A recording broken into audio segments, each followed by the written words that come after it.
Our meeting is being recorded. I see lots of familiar names. Welcome to you all. My name is Peter Smallage. I'm the New York State Extension Forester. Let's go ahead and shift over to the presentation page. Before we get started, and while we're waiting, well, I guess the screen loads pretty quickly.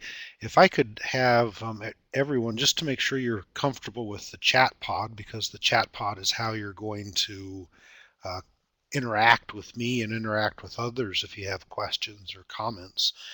If everyone could just maybe type in the county and state where you're connecting from tonight. So I'm in Tompkins County, New York, and that'll make sure, that'll do two things. It'll help me get a sense of the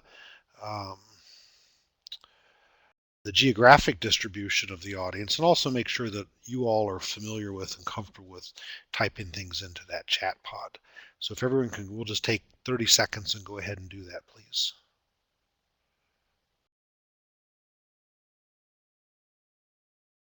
New York, Pennsylvania. Hi, Eric. Hi, Bruce. Hi, Dean.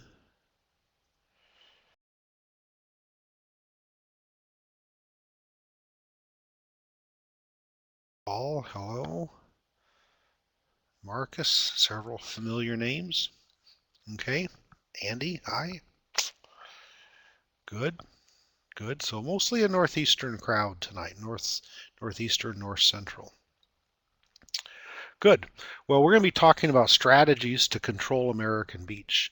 And as we're going along through this, if you have questions, feel free to type those into the chat pod. I'll try and keep up with the questions as we go. The nice thing is the questions are listed there in the chat pod. Everyone can read them, and if I miss one, I'll be able to scroll back at the end and respond to that question.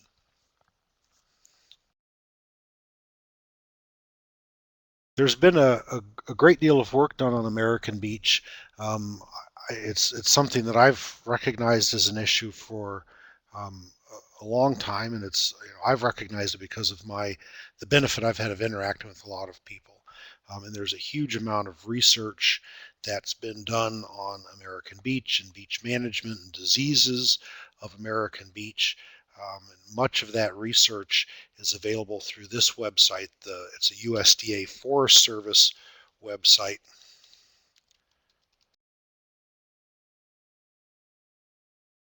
Just typed it in.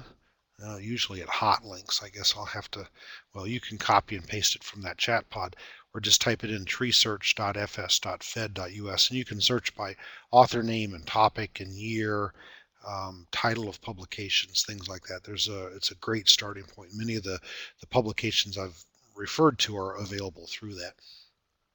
The work I've done was supported through funding I received through Cornell University through the Agricultural Experiment Station and Cooperative Extension, and I've benefited from conversations with dozens of people, but particularly two people that have been instrumental in helping guide the research that I've done are Dr. Ralph Nyland at the SUNY College of Environmental Science and Forestry in Syracuse, and Dr. Jeff Kokendorfer with the U.S. Forest Service. A number of people have participated as research cooperators, and you see them listed. And there's also been several early adopters. As I started talking about this a few years ago, and people were quite excited about strategies to control beech, and they'd go back to their woodlot and try it, and then send me a picture of dead beech. So it was fun to have those interactions. And I've had several students helping me collect field data over the last couple of years. Let's start with a little bit of beech ecology and biology. Many of you will be familiar with this, and it'll be a refresher, but for others, it'll may provide some interesting tidbits of information. The as a starting point, beech is a native species. It's common throughout the Northeast. It extends from the maritime provinces of Canada down the eastern seaboard, west through the central states and into the Midwest and into the Lake States region. As you get into the Lake States region, the abundance of beech tends to decline, typically associated with what are thought of as slightly drier climates out there. It's recognized, so it's a native species, and in and of itself, there's a lot of good, as we'll see in just a second. It's a shade-tolerant species, ranks with sugar maple as one of the most tolerant of shade. It's able to survive in understory conditions and do very well. It's successful in part because it's able to reproduce by three different mechanisms. One by seed. You can see the fruit here in this lower left-hand picture. The fruit is a kind of a spiny husk. The spines are relatively flexible, so they're not painful. And inside that husk, there's one or two three-sided nuts. The nuts are edible. Wildlife enjoy them. Turkey and deer and about everything I think that has teeth probably enjoys beech nuts.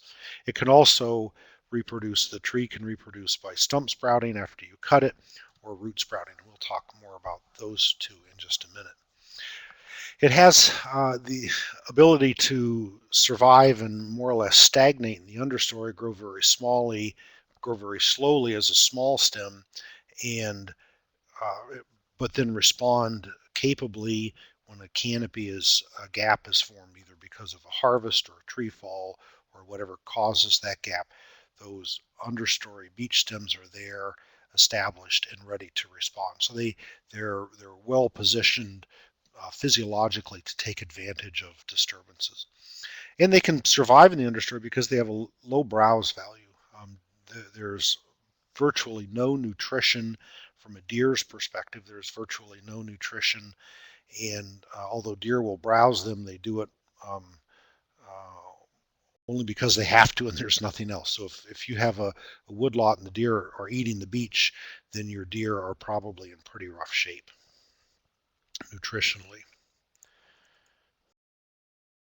So the question that I often get when I tell people I'm doing research that's about how to kill beech, they say, "Is beech bad?"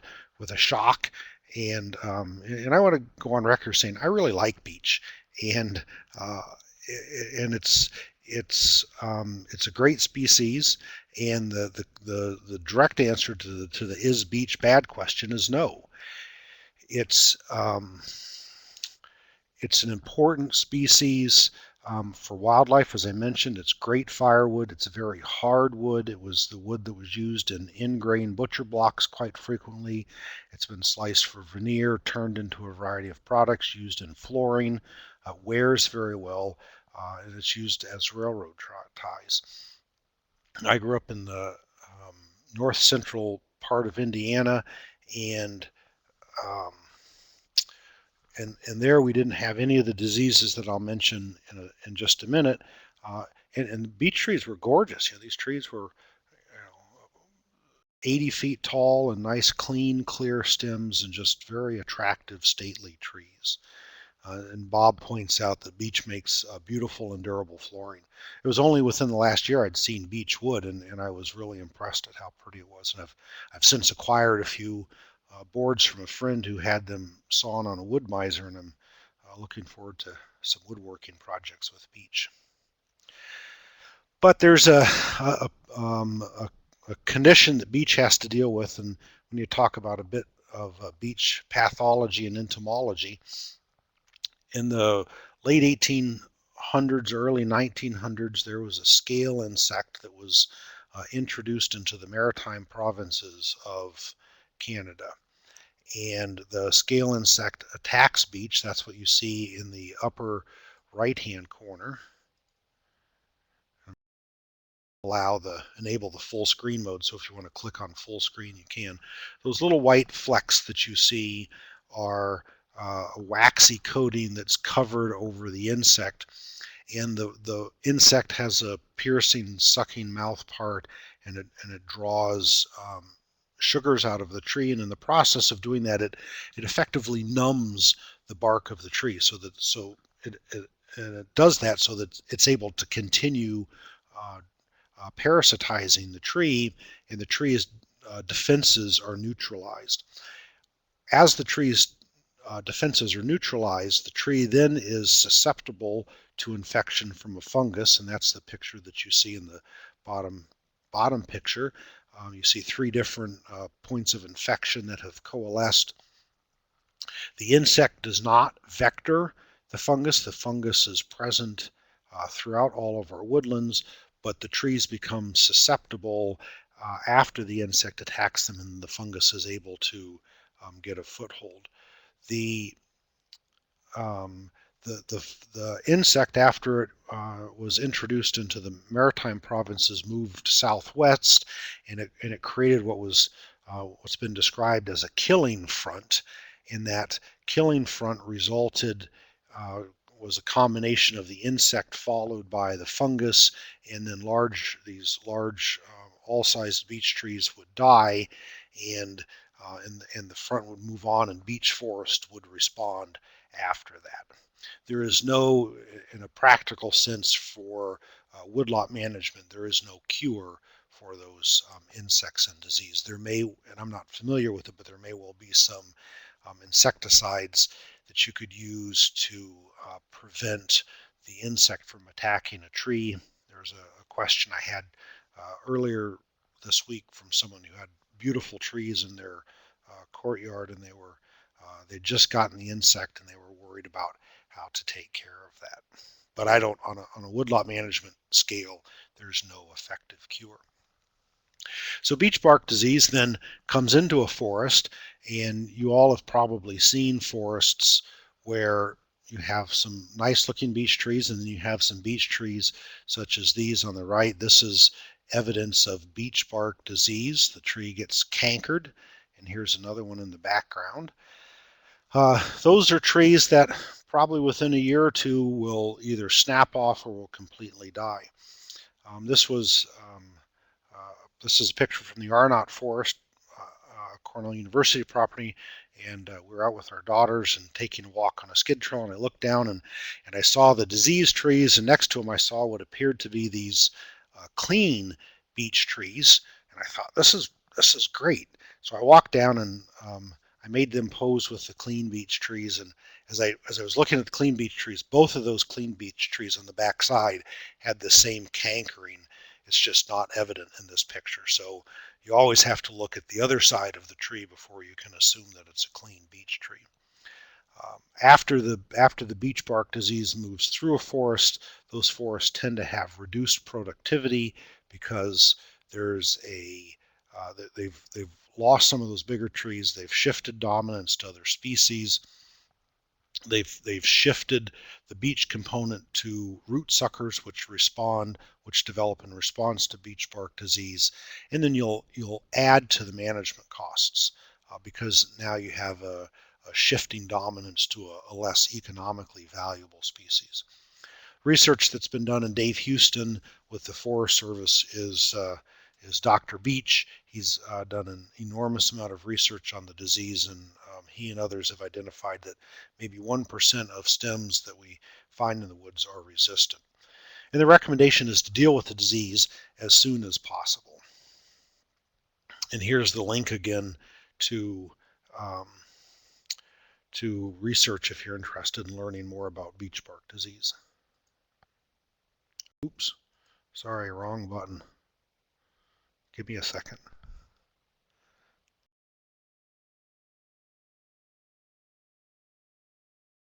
Okay, so what's the problem with beech? And I put problem in quotes because it's not a problem until we come up against it. But eventually, what happens is that a variety of different kinds of disturbances, and even in the absence of disturbance, American beech will develop root suckers. And you can see in this picture there are root suckers that have developed around this landscape beech tree. I show this picture because it's an isolated occurrence that demonstrates pretty well the regenerative capacity of the root system of American beech, and a lot of different disturbances will trigger those root suckers to develop. The beech suckers have very good survival because they're part of a root system. They can draw on that root system. They're not palatable to deer, as we've discussed. They're tolerant of shade, as we've discussed. And in their abundance, they can inhibit the desired reproduction of hardwood species that may be more valuable. Because beech tends to respond by suckering when you cut it, cutting intensity is not generally thought of as an effective tool to manage beech. You can have a short-term um, disruption of beech, but if you don't have other species already established in the understory and competitive with those beech suckers, cutting simply accentuates the growth of the beech. So why control beech? For some landowners, the answer is you don't need to. It may be that you have ownership objectives um, that don't conflict with beech, and therefore there is no beech problem. An example is my brother-in-law has a small woodlot, and his primary access, it's about 7 acres, I think, and he mostly uses it to cut firewood. And in a case like this, um, if I can say, go ahead and cut firewood, I don't have to strain my silvicultural brain to help him manage um, his woodlot, and he gets a great source of firewood and virtually guaranteed reproduction. So some landowners, it's not an issue. For others, though, where there's interest in a variety of hardwood species, reproduction of hardwood species, or improving access or reducing potential hazard trees, there is a need to control American beech. And the first thing that needs to be done is to decide what your objectives are and how much beech you can tolerate in your woods, depending upon what those objectives are. And it may be that there are some areas of your woodlot where you can tolerate more beech than in other areas. Here's a picture of a tubing system in a sugar bush. And just as an example, some maple producers may be content to have the beech controlled near the main lines or in paths so that they can get access to bucket systems, but they're not looking to necessarily control beech throughout the entire sugar bush. That that goal maybe has some problems with it, but it's an example of how you might uh, recognize a variety of different ownership objectives. Once you have those objectives, you can start to identify potential techniques and treatments that are consistent with, if it's a maple producer, consistent with food production or consistent with your own values and your own resources. And ultimately, you have to find treatments that are efficient from a cost and labor perspective as well. So the funnel keeps tightening down and down and down until finally you're left with, as we'll see in a minute, depending upon the size of beech that you're working with, you're left with usually one or two options that are effective. The management process I recommend is to use something called integrated vegetation management. We've already covered the first three parts of a profile that I think should be developed every time you're trying to solve a plant-based problem. You have to know the biology of the plant, you have to know the extent of the problem, you have to have some specific and measurable goals that you're going to try and reach through whatever control measures you use. And then you have to look at the costs for each of those. And I'll identify those costs specifically. There are four of them, and sometimes they don't all get considered. First is the actual cost. And this is what's most easily thought of. How many times, if you have a woodlot or a sugar bush or a forest stand that you're working, how many times are you willing and able to enter that stand? The different techniques oftentimes carry different levels of or different reentry requirements. All of the different treatments have different equipment that you need, different tools, different materials. Those have different costs, and it depends if you're doing it for yourself on 10 acres or if you're working as a consulting forester and an industrial forester with private landowner clients, and you may be doing this day in, day out for years to come. So those are some real costs. There's environmental and ecological costs. With beech, the tools that I've been working with, I've feel fairly comfortable with um, that the environmental ecological costs are pretty minimal. This is more of an issue when we think about some of the other invasive species or interfering plant species and more aggressive treatments. But the ones I've worked with, I've selected only the ones that I'm comfortable using. Um, and because of that, I make the statements that I do. Some people may disagree with my tools. There's the potential cost of failure, and the counterpart to that's the environmental benefit of success. This is not a major cost when we think about managing beech. It's more of a cost when we think about some invasive plants like buckthorn and multiflora rose and honeysuckle. These are plants that have garlic mustard, that if they're not caught and contained when they're at a relatively low abundance, then within a year or two, the seed production, fruit production from those plants is individual plants is often hundreds of thousands per plant, and so they can very quickly spread. So that's a cost that needs to be considered. The cost of, if you don't do it right the first time, is it going to spread more rapidly? And this is actually a cost with beeches, we'll see, especially for those people who have um, large diameter beech. You don't want to lose those large diameter beech too soon. And then for those of us who give guidance to people that work for us, subcontractors or staff people, we have a personal obligation to look out for their safety and thinking about the tools and materials that they use. So vegetation management, we look for the weak link and we exploit the weak link. It's not unlike we find the plant and kick it when it's down, um, and that's okay with plants. So one of the weak links with beech is the root system. It's an advantage for the plant in the sense that it's able to reproduce that way, but the interconnectedness of that plant gives us an option that we can take advantage of. Beech has a relatively thin bark, especially on sapling and small pole-sized trees. We'll see that that plays into an advantage for us. And then the accessibility of the foliage. Excuse me. So each of those three weaknesses corresponds to essentially a size class of beech that we're going to take advantage of. And those three size classes are beech that are woodlots where beech is most of the beech or a large number of beech are relatively large in diameter, more than 6 or 8 inches DBH.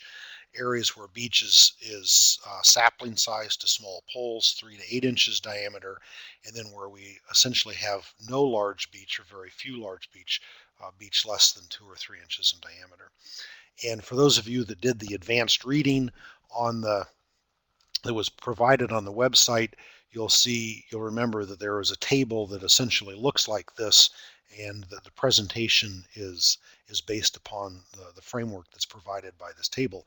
And for each of these size classes of beech, we'll discuss both mechanical, which also tend to be organic treatments, and chemical treatments. And then the final analysis, it may be that you need to mix and match some of these. So none of these are necessarily sacred strategies. You need to understand what the beech is doing on the property that you're trying to manage, and then find the best tool based on the owner's objectives.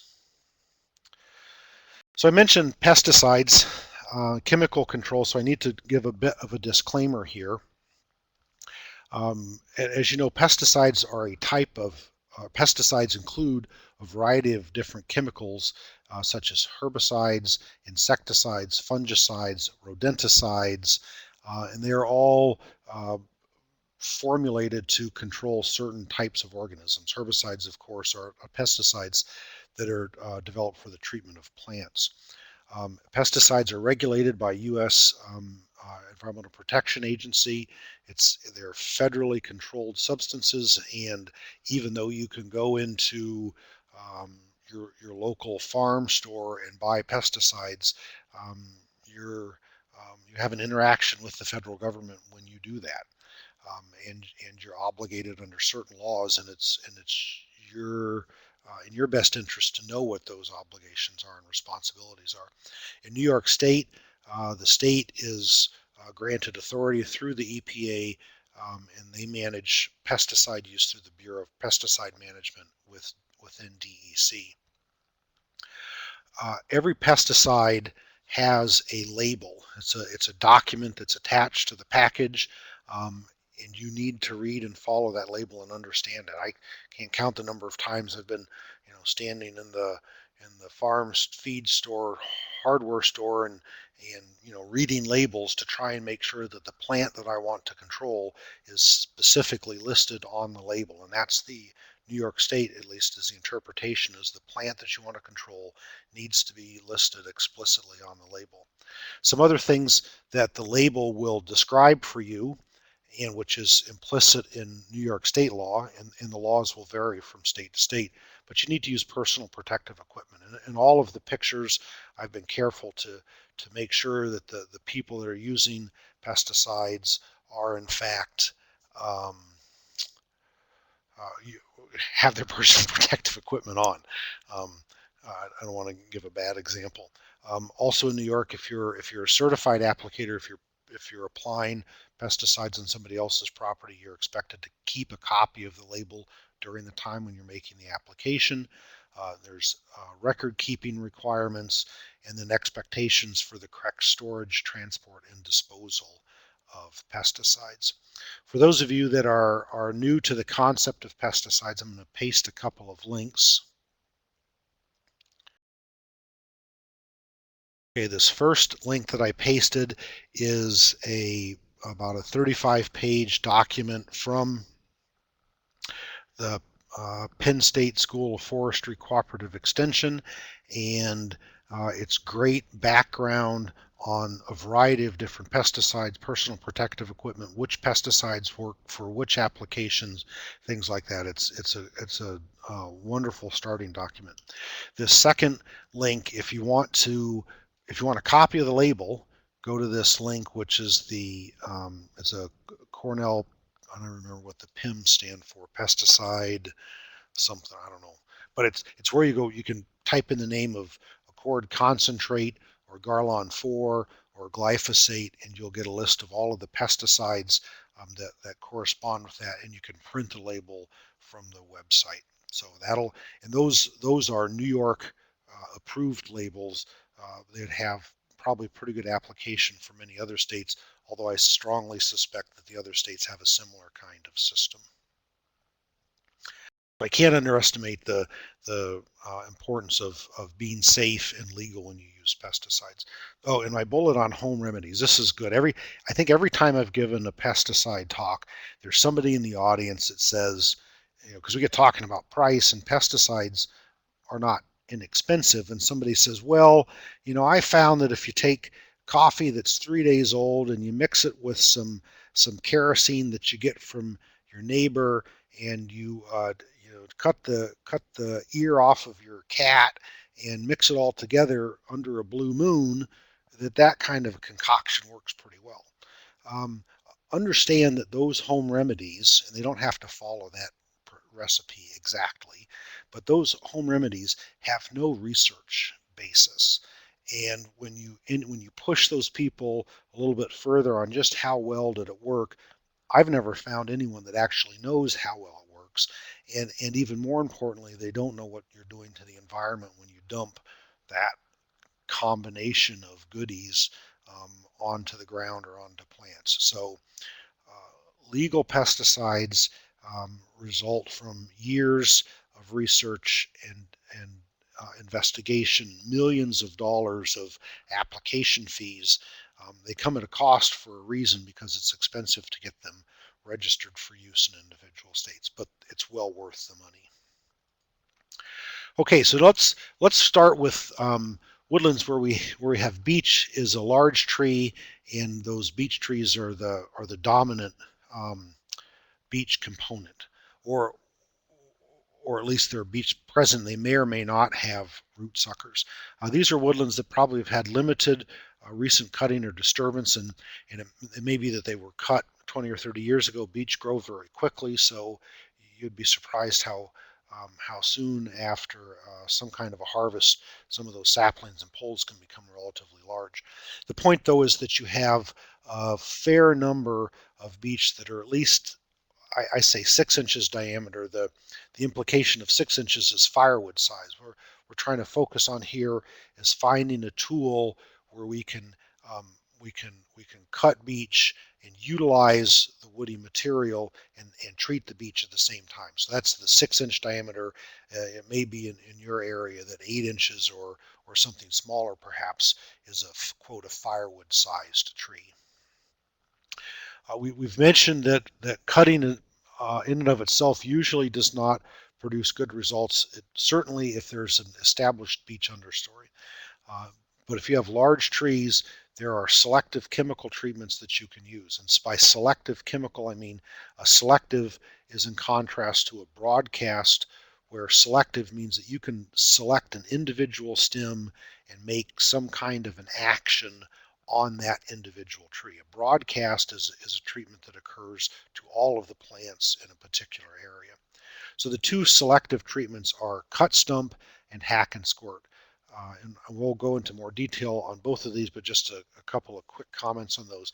Cut stump is if you're trying to control beech and you're willing to use herbicides, cut stump is ends up being the most cost-efficient control of the residual beech. Uh, Basically, the way it works is you cut down a beech tree, you put the poison, usually a glyphosate-based poison, which is Roundup or Accord. Accord is what's labeled for most forestry applications. Put that on the freshly cut stump. The poison is drawn into the root system, and there's documentation through one of my early adopters that's shared pictures and stories with me of killing beech, other large beech trees up to 50 feet away.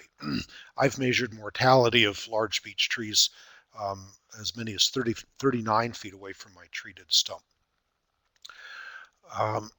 Glyphosate is the chemical that's most mobile in the beech stem, and it also stays within the beech stem, and it does not move through the soil and affect other plants. Um, and I'll show some pictures of this. The other option is hack and squirt. Um, this has limited flash, so it's less likely to move into the root system. And if it does move, it doesn't move as far. This is an advantage or a disadvantage. So that's true for all of these. If you're trying to manage a beech tree and it's in the vicinity of what you think might be a resistant beech tree, hack and squirt may be a more suitable option because you're less likely to have a negative effect on those potentially clean beech trees. It might be an option if you have a landowner who doesn't have a chainsaw or who doesn't feel comfortable using a chainsaw and felling a tree. Um, the second bullet under number 2 is I'm speculating here, but I could envision a situation where a landowner might go out because of laws in New York State that prohibit the use of that require people that apply herbicides on anyone else's property to be a certified applicator, except under some very specific agricultural applications. It might be that the landowner could go out and do some hack and squirt treatments a month or two in advance of a chainsaw felling crew coming through and cutting firewood, for example. The potential problem with that is if the felling crew is delayed by a year or two, then they have some fairly significant could have some health issues, certainly have some fairly significant risk factors because now they're cutting very dead trees instead of recently dead trees. Okay, see, Greg has a question here.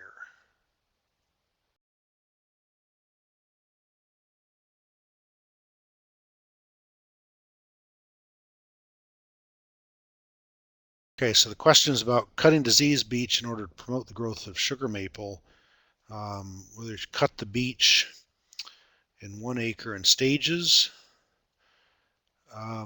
So I guess it depends a little bit on how big the beech are and how much uh,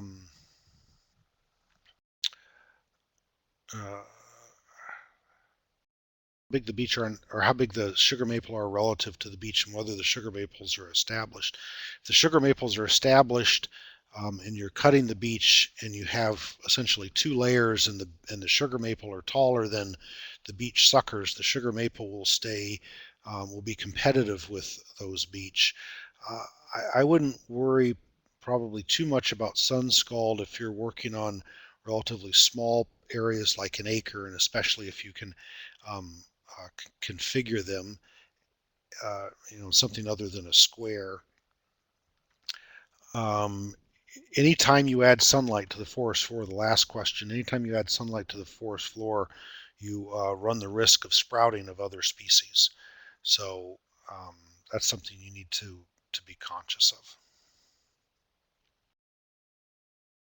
Okay, so how does cut stump happen?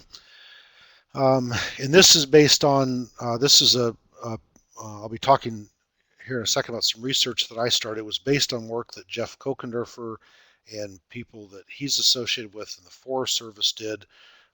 And about 11 o'clock this morning, I saw a new publication that Jeff had done looking at more work with cut stump treatment that I'll share with you. Essentially, you cut a beech tree, as you see in the picture, the beech stem, and then when I do it, I use a chemical resistant, a chemical grade squirt bottle, and then I squirt glyphosate, which is the active ingredient, to the freshly cut surface on the outer 2 inches of that cut surface. So if you have a 10-inch stump, the inside 6-inch um, concentric area is, you don't need to treat that, just the outer 2 inches. Treatments are typically done in midsummer through early fall. That's all of my research has been done at that time. I've had very bad luck making herbicide treatments in the winter, but I've had other people tell me that it's no problem to make herbicide treatments during the winter. So I'm experimenting a little bit with that this winter to see if I can resolve that difference. The work that Jeff Kokendorfer just recently published found that you can apply, he said you can apply glyphosate up to 3 to 4 hours after the tree has been cut. And I've always done my applications usually within 10 or 15 minutes. So, but Jeff's found otherwise. He and I both found that a 50% concentrate, which makes it about a 25% active ingredient, gives as effective of a kill of the residual stems as a full strength. So the objective, of course, is that you're treating this stump, and then your goal is to, or you're treating several stumps in an area, your goal is to move the poison, the glyphosate, into the root system of the beech and kill these residual suckers. So when we typically talk about mortality, we're talking about mortality of the suckers, not about mortality of the adults. Um, and when you talk to, just so you know, when you talk to pesticide salespeople, you need to be very clear, because they typically know about the mortality of the stump and less about the mortality of the suckers. This was some research that was initiated in 2008, um, modeling the work that Jeff Kokendorfer had done. We worked in two different locations. One was Mount Pleasant, which was near Ithaca, as a Cornell property. The other is a private property in the Adirondacks, the Adirondack League Club. And we put in plots to test glyphosate, which is the active ingredient in Accord concentrate, and then Garlon 4, which has an active ingredient triclopyr, and Stalker, which has an active ingredient imazapyr. We were comparing glyphosate versus Garlon because the Garlon mixture is based in oil, and the oil-based formulations can oftentimes be applied for a longer period of time after cutting than the glyphosate can. And we were wanting to test that. So the full strength glyphosate, the 53.8%, was essentially the control, and the 53.8% in New York is a Accord concentrate. That's a restricted use pesticide. You need to be a certified applicator to buy it. You can buy a 50.3 um, um, formulation of glyphosate, essentially over the counter. The 26.9% is a one-to-one dilution of glyphosate in water. The intent of this was to see if you could cut your cost in half. If you dilute it by one-to-one in water and got the same degree of kill, then you were further ahead. Garlon 4 with stalker applied at the time of cutting was a secondary control. We were wanting to see if the Garlon 4 and stalker could be applied as a delay treatment. So we had cut the trees, came back 7 days later, applied the Garlon 4. And what we were measuring was the percent of kill of those residual beech stems, or control. We called it control. And so none of these percentages deal with the trees that we cut. Every tree that we cut, the stump, we had no sprouting of any of the stumps. And what we saw with the glyphosate was that in the first column is the percentage of stems, and the second column is the percentage of basal area.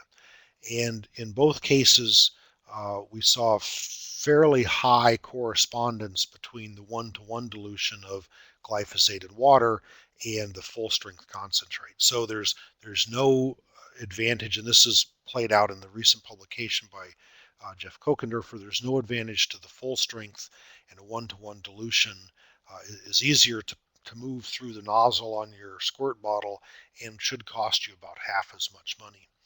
We saw marginal success, what I would call marginal success, with the Garland 4 and stalker at the time of cutting. I'll show you some economic financial numbers here in a minute, which takes Garland 4 and stalker, I think, out of the picture. The delay treatments of Garland 4 and stalker were very poor, and I would deem them unsuccessful. We look, though, in contrast to what happened when we went up to the Adirondacks at the Adirondack League Club, and we had poor success.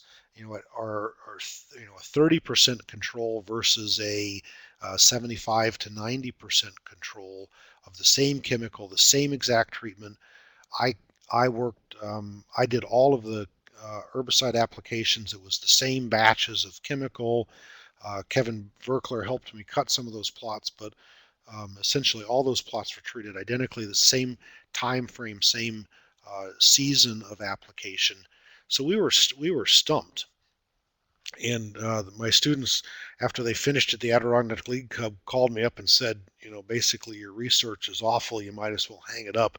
None of this stuff works. And I calmed him down and I said, let's look at this a little more closely and think about what's going to explain the differences between these two areas. And we thought about things like, could there be differences in the percentage of stems that are seed origin, which are not connected to the root system, and the stump sprout or the root sprout origin. So that was one option. It might be that there was a higher level of beech bark disease in the Adirondacks, and so they had disrupted the root system. That didn't play out. Then the other thing was, when we got looking at the data, we thought there's an awful lot more large diameter saplings at the Adirondack League Club than there are at the Mount Pleasant site. So we can see at Mount Pleasant, 85% of the stems were less than 1 inch. These are the residual beech versus 2/3 at the Adirondack League Club. And so the balance of those stems are broken up by 1 inch, 2 inch, up to 5 inch diameter classes. With the Adirondack League Club, there was about 15% of those stems, numbers of stems, and so that's a pretty good percentage of basal area, that were 2 inches and larger. We know, based on the chemistry of glyphosate, that it tends to move towards the most actively growing tissue, and concentrate in those actively growing tissues. These larger diameter trees, because they have better exposure to the sun, because they're taller than the smaller trees, because they have more leaf area than the smaller trees, are going to be the most actively growing part of that plant root system. So what we suspected was that the mortality was concentrating in the large diameter stems, and that's what we found. The red is the glyphosate at a 53.8%. This is at the Adirondack League Club, and in the 3 inch to 6 inch, we had 60% of the mortality associated with those larger size classes, and these numbers don't add up to 100. But within those size classes, we killed 60% of those, about 45% in the 1 to 3 inch, and only about 25% in the less than 1 inch. So we feel that the glyphosate was concentrated in those larger stems. It was unavailable to move into those smaller stems. So the moral of the story is, if you're working in an area that has an abundance of these, we use 6 inches as a cutoff for research purposes, but for management purposes, if you're working in areas that have significant numbers, and I'll say 75 to 100 stems that are 4 or 5 inches in diameter and larger per acre, you may want to drop that cutting and treatment cut stump threshold below 6 inches and try and get into some of those sapling sized trees. What are the costs? With glyphosate is a less expensive chemical than the Garlon 4 and Stalker mixture. And these costs that I show you are just the cost of the chemical. They have no cost related to labor or equipment. And it's based on, this is from 2008, and it's based on that time I was able to buy 2.5 gallons of Accord concentrate for about $100 delivered. So that works out to be about $40 a gallon. Glyphosate full strength Accord concentrate was $37 an acre for the plots that we treated, at $24 an acre with a 1-to-1 dilution. And we looked for plots that had very high levels of beech abundance, beech stems, so these costs may be inflated. If you want to calculate costs based on square foot of beech basal area, I would use 40 cents per square foot of beech basal area. Now, some of you are quick and you're looking at this and saying, hey, wait a minute. If the 26.9 is a 1-to-1 dilution in water, why isn't it half the cost of the 53.8? Well, that's a good question you ask. The reason is because when you put on the 53.8%, that's a fairly viscous compound. It's not as viscous as honey or maple syrup, but it's pretty thick, and it rests on the surface of the stump nicely. It does not immediately penetrate, although it starts to immediately penetrate. You can watch it, and by the time you squirt your way around the stump, you have a sense of how much you've actually applied. The 1-to-1 dilution in water very quickly moves into the root system, or very quickly moves into the cut surface of the stump. As a result of that, it's harder by the time you squirt your way around the stump, treating that outer 2 inches. You get back to where you started, and you get the feeling that you hadn't done anything. You get some staining that's there, but there's at least when I was doing the applications, I obviously tended to do a bit more than a 50% of the actual chemical based on the cost comparisons. So that the percent mortality that we show is not truly half as much volume of chemical. It's maybe 60% as much volume of chemical as the full strength Accord. The work that Jeff Kokendorfer did and just recently published, though, confirms the results that we have here. You can see the Garlon 4 and Stalker almost at least twice as expensive as the 1-to-1 dilution of glyphosate with water, and because it had less efficacy, is not something that I would typically recommend. So on the hack and squirt side, we're still in large tree woods, and I need to talk faster. I'm going to run out of time. Hack and squirt, you use a hatchet or a handsaw or a chainsaw, and you expose fresh wood, and then you use some kind of a squirt bottle and squirt the chemical, typically glyphosate or Garlon 4, onto that freshly exposed wood. People that have used this, I've not used this technique. People that have used the hack and squirt technique, some people have had very poor success with flash into the root system. Other people have had better luck. One of our noon hour participants indicated that if the hack and squirt happens near the root collar, you get better movement into the root system. And I would suspect that you can also get better movement into the root system if you're trying to increase the amount of flash. If you do it in late August or September when you're having more movement of photosynthates into the root system for storage reasons. This treatment will also work with not just glyphosate, but Garlon 4. And with Garlon 4, this would probably effectively kill it during the winter time, but again with limited flash. So cutting alone in large diameter uh, beech-dominated woodlands tends to stimulate root suckering. There was some research by Bill Leake with the Forest Service up in New Hampshire where he talked about doing some patch clear cuts of an acre or two to try and reduce the abundance of beech and create enough sunlight to regenerate some intermediate shade tolerant species like yellow birch. I suspect, and I haven't gone back and reread those research reports, but my guess is those would be most effective in areas where you did not already have a beech understory developed. So that might be an application of a straight silvicultural success. If you're working with maple producers in New York, because the sugar bush is a food production area, technically you're getting sap from that. We need to be cautious about the use of pesticides. DEC will accept the use of glyphosate in sugar bushes between July 1st and October 1st.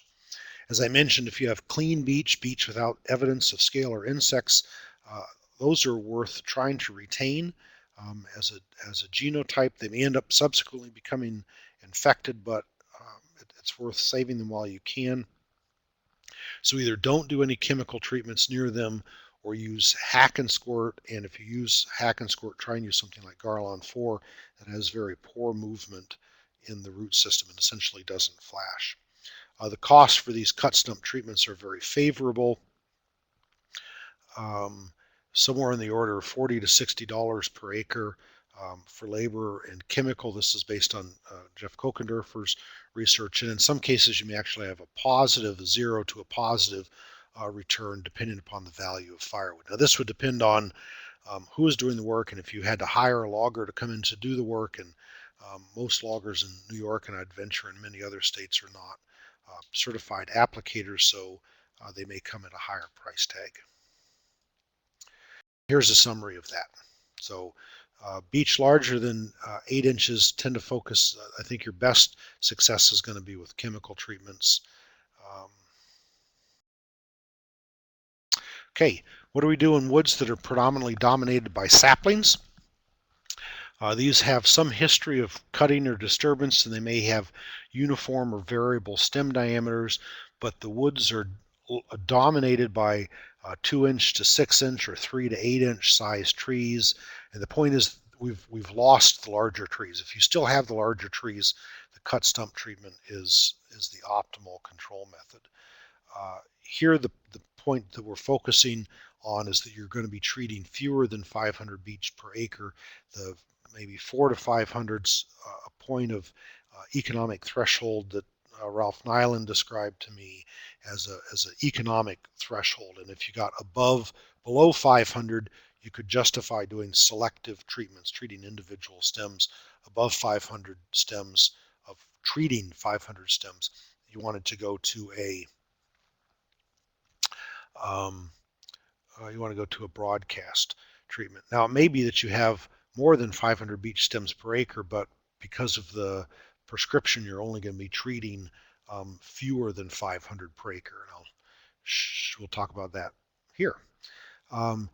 If possible, in those stands where you have beech saplings, if your ownership objectives allow you to delay treatment until you can let those beech grow into larger size classes, I recommend delaying treatment. There will be natural mortality as the stand develops and you lose stems through natural competition.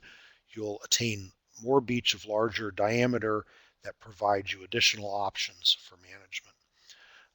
If you need to control beech, if you're trying to regenerate the forest, you do need to control the beech.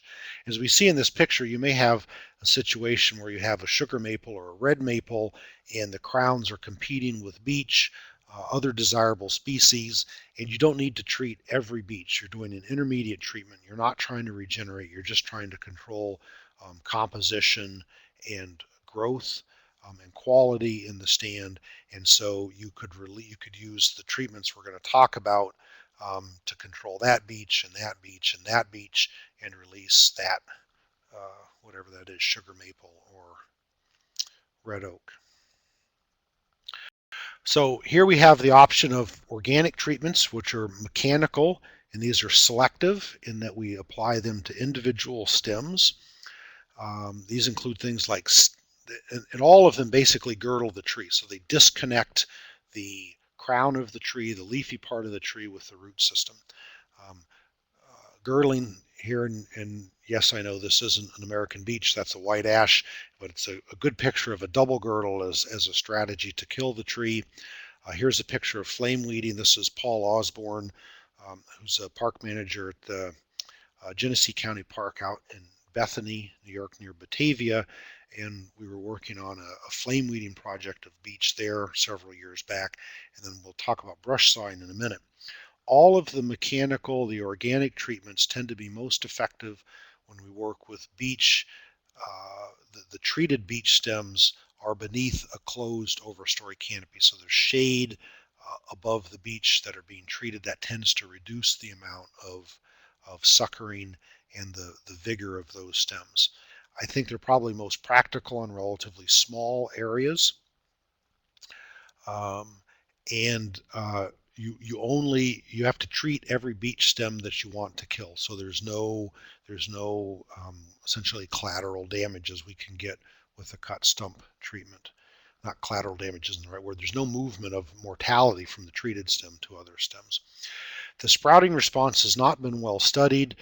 Initially, there was some thinking that when you flamed American beech, as we see here with this kind of a torch um, tool, that the tree remains alive for several years, and so it continues to draw from that root system and try and push out leaves. We have some of those trees that the bark is completely removed from the tree, the wood is checked. Um, there's fungi growing from the dried wood, and the beech saplings still have a full leafy crown on it. Those trees tend to snap over during winter storms. And there was some thinking that because they kept pushing up their energy reserves into that stem that they would have less root suckering. That was actually some speculation from a researcher at the University of Maine back in the 80s. Um, and one of the participants at noon was his woodlot they did that research in. He said there are plenty of beech suckers following the flame weeding of beech, but that it did slow down the abundance of beech enough to allow other species to get established. Okay, on the brush saw work, this is some work that Ralph Nyland did. It was actually part of another project where they had done some understory treatments, as you see here, as an advanced treatment to, I believe, a shelter wood cutting, and they found that by brush sawing the trees, the beech saplings, the smaller ones especially, that it provided enough light to establish um, an age class of desirable species. It did not eliminate the beech, but it provided for a competitive advantage if there was a closed overstory, closed canopy above those beech trees. If you have if you have relatively few size classes, they tend to be in maybe the 3 to 4 inch diameter range, and you want to absolutely kill the plants, then you can use a selective chemical treatment. What you're seeing in the upper picture is a basal bark application. Here's a wand, and it's spraying a mixture of probably Garlon 4 and oil with a dye that's built in so that you'll see that dye for a couple of days at least. The basal bark treatments will give about a 95% kill. Hack and squirt is also another option. These treatments do not usually have the capacity for flash, so you'll need to treat every beech stem. And the costs are here. This is why we want to try and treat the beech while we still have large beech before we lose them. The costs go up pretty quickly. Here's the picture of Herb Boyce with a tank. This was a Society of American Foresters tour a couple of years ago up on a property that Herb manages. He's wearing his rubber gloves and he has a chemical resistant vest to help protect his skin in the event of a spill. And this is what we see. Treat an individual stem, you get an individual stem dies. If you have uh, beech saplings on the larger end of the sapling scale, maybe in the 4 or 5 inch range, something that you might consider, and this is some research that I started in the summer of 2009, so there's no results, but it's based on a pilot study where we went in and that was me was the we, but I went in and cut every beech tree that was bigger than 5 inches. And this was in an area where there were no large beech trees. So we cut all the 5 inch and larger, and all the 4 inch and larger on other plots, and then on a third set of plots, all the 3 inch and larger. And what we found was in the areas where you cut all the 5 inch and larger tree, we killed about 60% of the 1 inch and smaller, and about 50% of the 1 inch to 4.9 inch trees. So we had um, about 50 to 60% control of the understory. For some ownership objectives, that's adequate. And what I did this summer was I was cutting beech on a grid pattern of 8 feet for 8 by 8 versus 13 by 13, going into those grid points and finding the closest beech tree and cutting them. And we'll look and see which grid pattern gives the best mortality. There is, as you can see from these data, flash into that root system. It varies. It may be that you could go in and cut all the 5 inch trees and then come back a year or two later and do another cutting down into the next size class, or do some kind of a foliar treatment.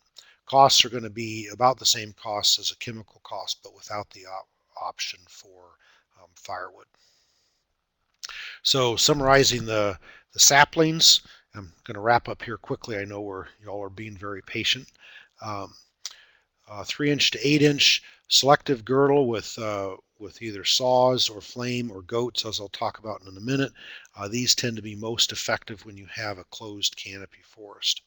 The two chemical options are either a selective basal bark spray using one of the Garlon products, Garlon 3 in water or Garlon 4 in oil, or using a cut stump treatment to a subset, the biggest of the subset, the biggest of those sapling size stems that will, depending upon the size class distribution, your ownership, your control objectives, you may have to do some follow-up. All right, so what about in those areas where you've lost the big trees, you don't even really have any medium-sized trees, but you have lots and lots of these smaller sized trees. Here we're in more than 500 stems per acre. Some of our research plots, we've had 2,000 to 6,000 stems per acre. Too many to do individual stem treatments on. This requires a broadcast chemical treatment, and this is a prescription that was developed by Steve Horsley with the Forest Service. This will control stems up to about 20 feet in height, so that's the good news. You can have a beech understory that's up to 20 feet, and then if you have an overstory that are other species, desirable species, you'll have typically have no effect on that upper canopy. And that upper canopy then serves as a seed source because the broadcast treatment, remember, is going to kill essentially all stems in the understory. And this is an understory of beech that we treated at the Arnott Forest. You can see there was very good control, very open understory.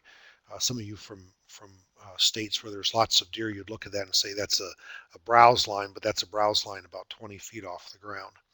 The recommendation here is it's one of the lowest volumes of herbicide that's used. It's 1 to 2 quarts of glyphosate concentrate in 25 gallons of water, so that makes it about a 2% active ingredient solution. The treatments are timed to hit the active growing period after the leaves have fully expanded, so summer down to about first frost, and you're looking at probably 85% or better mortality of beech less than 20 feet. This bottom picture shows, it's an old picture, but it's a good illustration of the mechanics of that ground-based broadcast application. As I mentioned, the downside to this here is one of the downsides, you're going to kill everything in the understory, or you take that risk of killing everything in the understory. The cost when you're working on larger tracts, 30 acres, 40 acres, 100 acres, is going to be in the 130 to 160 per acre range. And if you're using backpack sprayers to do spot applications, the costs may go up considerably. Okay, so sorry, Brent's asking about flash.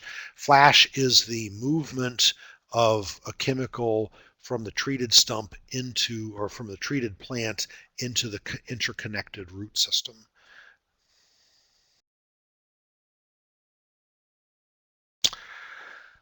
An organic control for areas that have um, predominantly small diameter beech is livestock. Here's a picture of goats. Goats are woody browsers more so than other animals. Um, Sheep would be another possible option. We worked with goats at the Arnott Forest in the late 90s and early part of the 2000s, and also worked with cooperators throughout the state. And we found that the goats are fun. The challenge is on some days you feel like the goats are smarter than you are, and on those days, those are rough days. But goats tend to do a pretty good job um, removing the foliage. And as you can see here, the red bar is the abundance of beech per acre before the goats, and then the yellow bar is the abundance of beech the year after goats. Now keep in mind, because this is a mechanical control, you're almost guaranteed some level of resprouting. But for the first couple of years, we had extremely good control of beech, less than half an inch in diameter. So that's the majority of those whips. It looks like we measured at least an increase in the amount of beech after the goats. Probably what happened was we reduced the beech enough so that we could get a better, more accurate count of the stems. As you got into these larger size classes, those all remained alive. And I'll explain that in a minute with the next picture. The other opportunity I want to take here, the blue and the white are striped maple before and after, and you can see that goats do a great job with striped maple. Um, Preferentially browse it. It has just enough more nutrition than American beech does that the goats will seek and destroy the striped maple pretty aggressively. This is what a beech woodland looks like after goats. Um, and you can see that when you use mature goats, they have developed dentation, and they will strip the bark um, or girdle the trees, and um, and that'll end up killing the above ground portion, but almost every one of these trees then will sprout at the lower edge of that girdle. So you have a very dramatic initial impact, and if your target is to have a short-term impact, goats are a strategy to use. I'll also point out, using this tree as an illustration, in all of the plots that we had over 5 years of research with goats, if you managed the goats correctly and kept them moving when they ran out of food, we had no damage to any overstory sawtimber trees. If you leave the goats in too long and there's nothing to eat, they'll eventually strip the bark from those sawtimber trees as well. So to wrap this up, to fill out our final column, we have organic options, but the treated stems are likely to resprout. These mechanical, physical would be likely most suitable for short-term goals, or if you're able to sustain the treatments. Ground-based foliar applications is the recommended chemical approach. You're going to kill most of the species in the understory, and I say most because there are some situations where you may have a beech layer that's at maybe 6 to 12 feet in height, and then you have some other species, sugar maple, red oak, yellow birch, whatever that's beneath that. And with the directional spray on some of the new spray equipment, you can spray the glyphosate up into the air and have it rain down on top of the beech and have a reduced mortality of those desirable species. The cost we've been talking about as we go along, the best cost scenario is when you have large diameter beech and you treat them using cut stumps.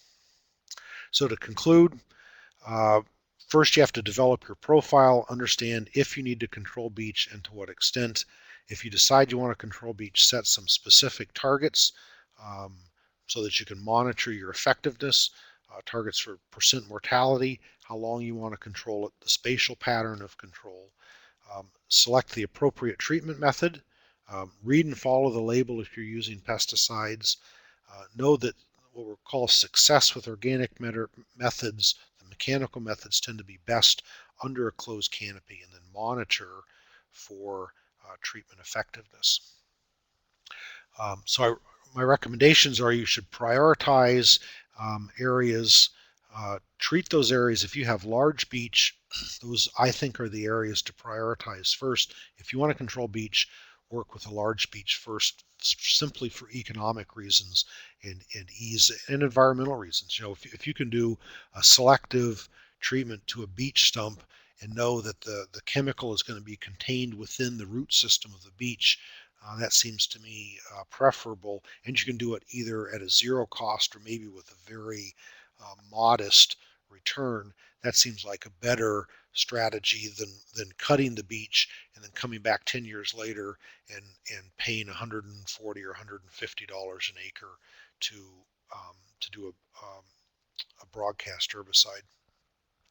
If you identify and find beech without the scale or fungus, um, try and do what you can not to kill those trees. That may be an important genotype. Again, beech has a lot of values to it. We're not The goal is not to annihilate beech, but rather to control its abundance in our woodlands. Don't ignore problems, but if you have a sapling size stand and you can delay treatment, allow the stand to develop. Some of those beech are going to die through natural causes. As the beech that survive get larger, your options for cut stump treatment increase. Control beech and canopy gaps. And even though we focused on beech, there are many other interfering plants, a variety of different ferns, hop hornbeam, striped maple. In some areas, black birch is a interfering plant. Multiflora rose, bush honeysuckle, barberry. I mean, you name it. There's a dozen plants that could be qualified as an interfering plant or a plant that interferes with one of our ownership objectives. And also deer. Deer need to be controlled. So uh, managing beech and managing interfering vegetation are part of the three legs of good forestry. You control the interfering plants, control the deer, and use good silviculture. And with that, I'm done, and I'll ask that you go ahead and you can start typing questions in. And while you're doing that, I'm going to do some maneuvering here so that you can do this.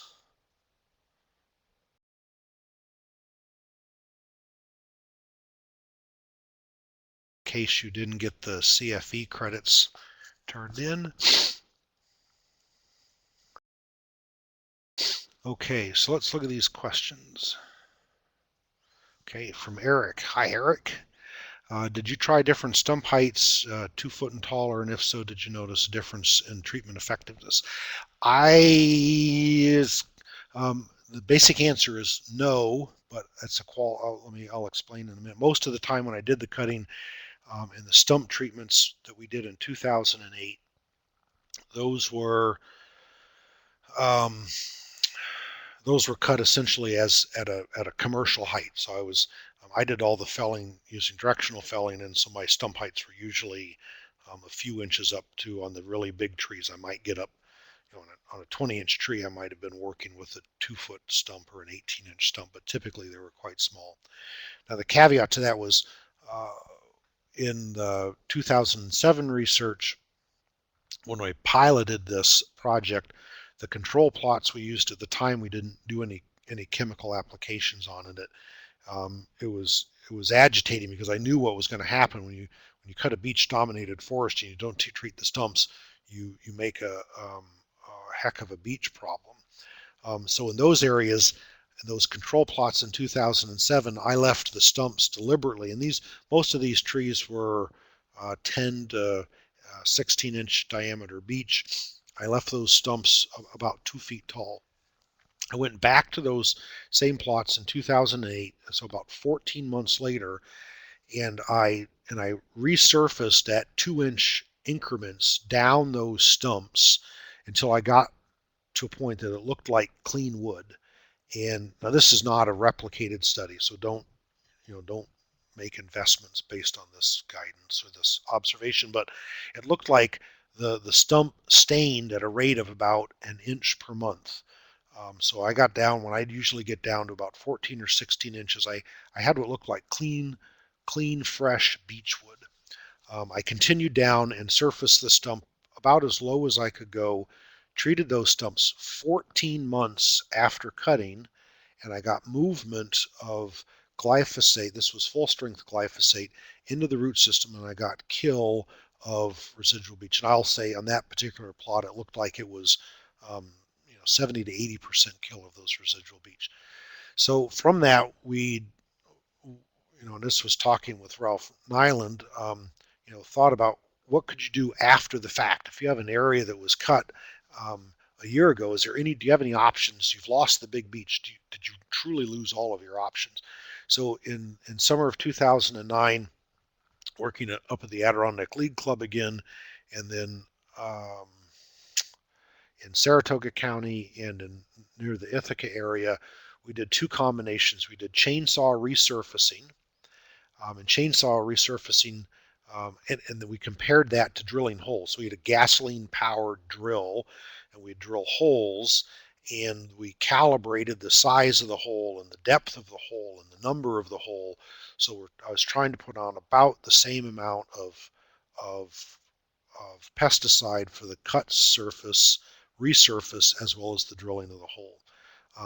The pilot studies we did looked like we had fairly good control, except in areas where there were large residual saplings. Those large residual saplings are gluttons for glyphosate. So we'll see if those are effective. All right, Chip says Central Maine. High disease incidence.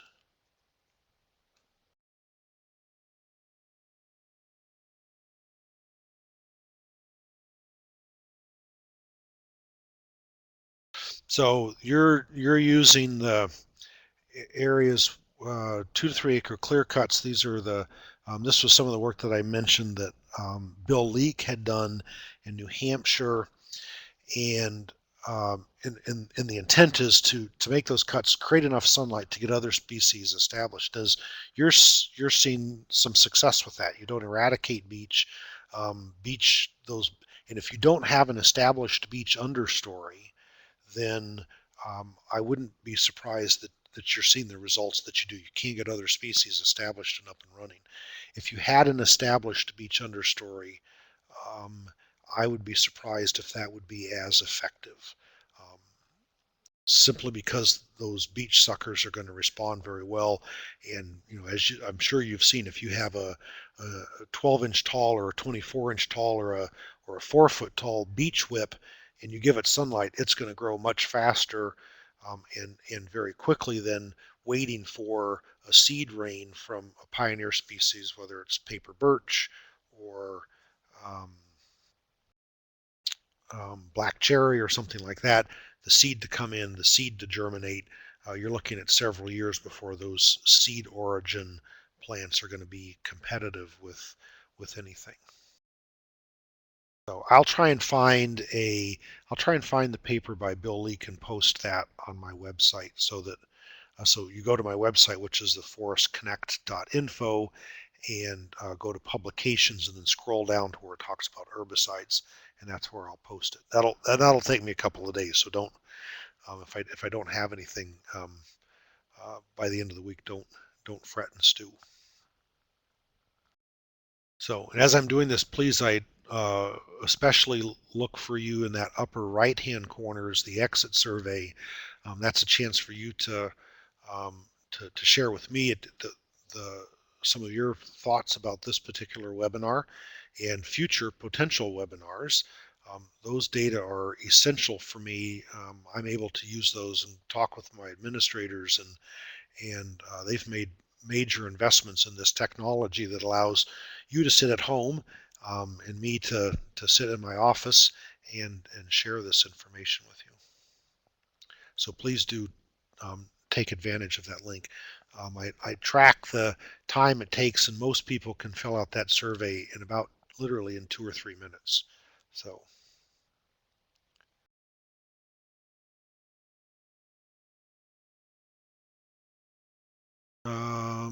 okay.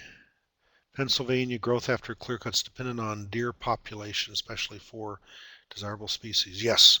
Um, Although I think in Pennsylvania, if you controlled the deer, then you would find that you had more interfering plant issues.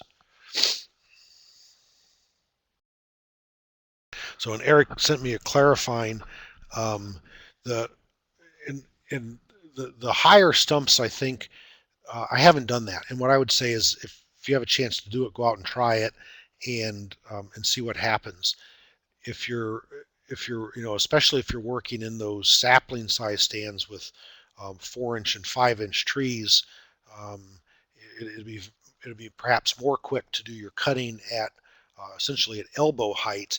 My guess is that you would have some reduction in effectiveness. I don't know if it would be a measurable reduction in effectiveness, but there would be some reduction in effectiveness.